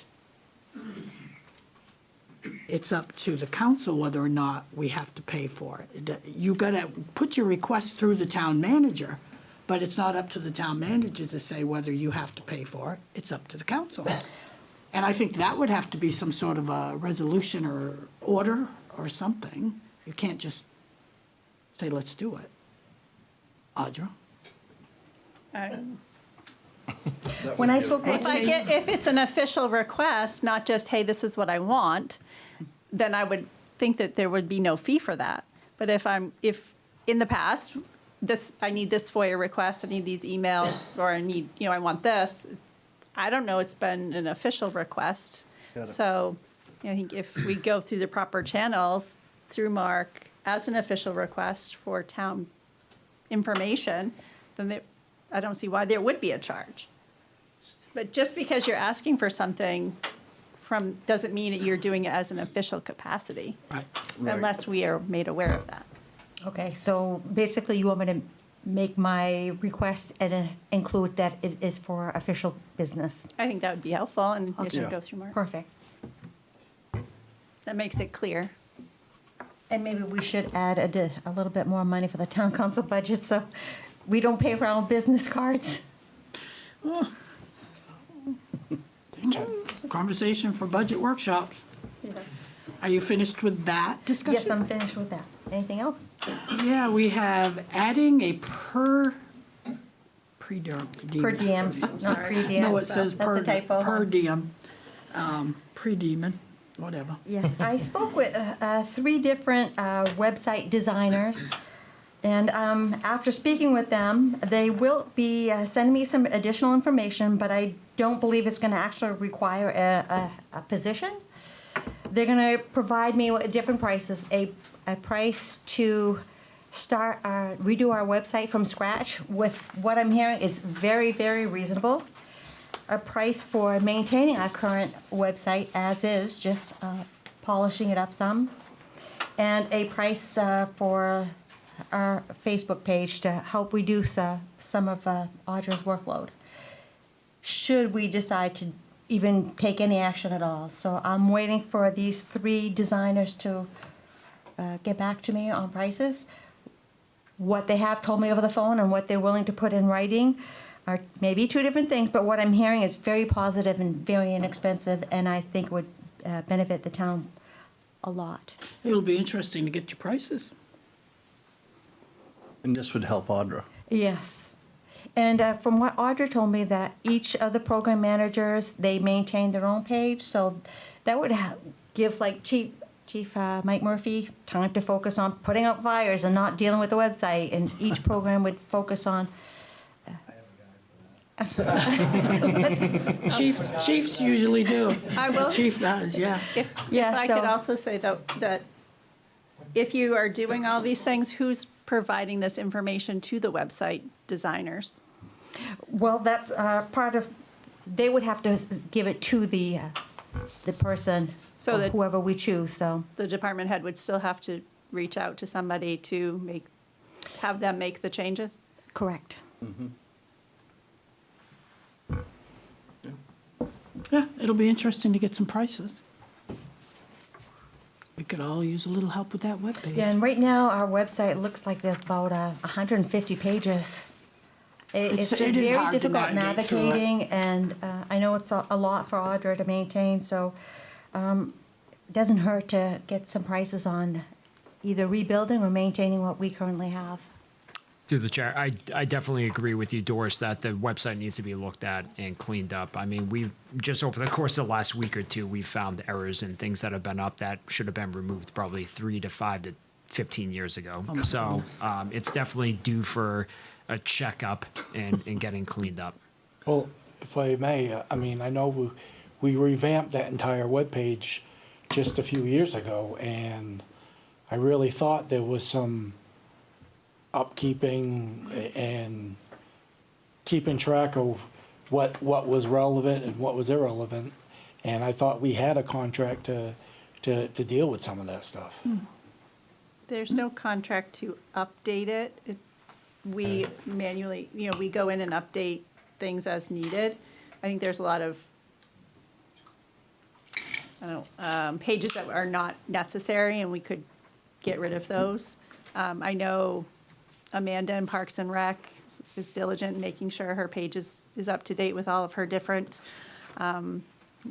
applications and programming that she has. I don't think our website needs a lot of daily changes. It's mostly calendar events and public, notice type stuff that are easy ads. Interesting. I know it's hard to navigate through that webpage. It is very If I want to go difficult. look There for are some something, it's hooks. like, holy smokes. Yeah, It's like, what? it's very difficult navigating, and there are a number of broken links, so if we could polish that up a bit.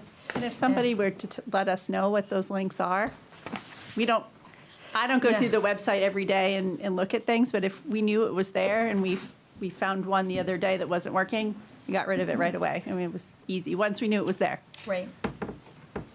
So at the next meeting, I'll come back with some dollar amounts.